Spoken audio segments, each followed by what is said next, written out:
video, I will tell you how to dual boot with kalilinux. Bootable pen drive. First select the kalilinux ISO file.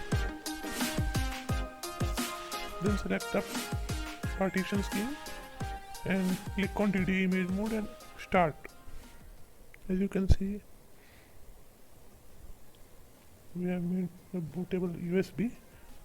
Now reboot your system and go to boot menu and select your drive and click on start installer.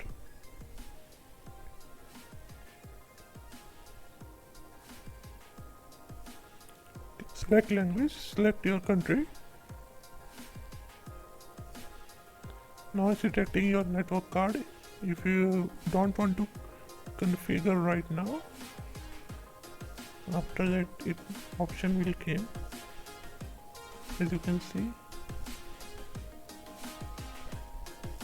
now we are creating a user account.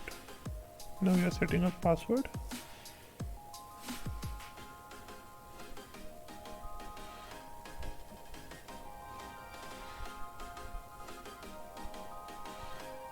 Now we are gonna create partition manually. First we will create swap partition nearby half of your RAM.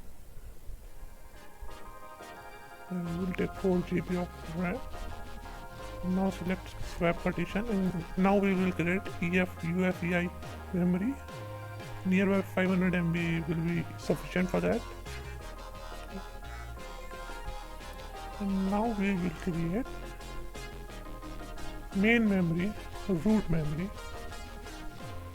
As you can see, I have taken 20 GB, around 20 GB of that. Now we will finalize these changes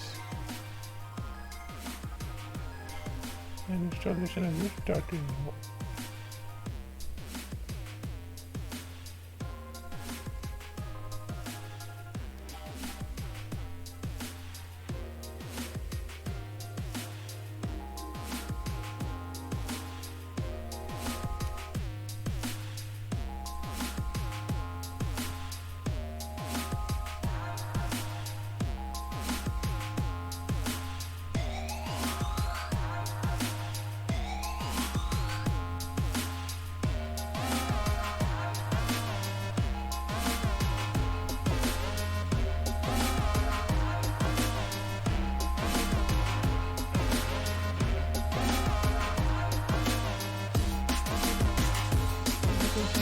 System is done.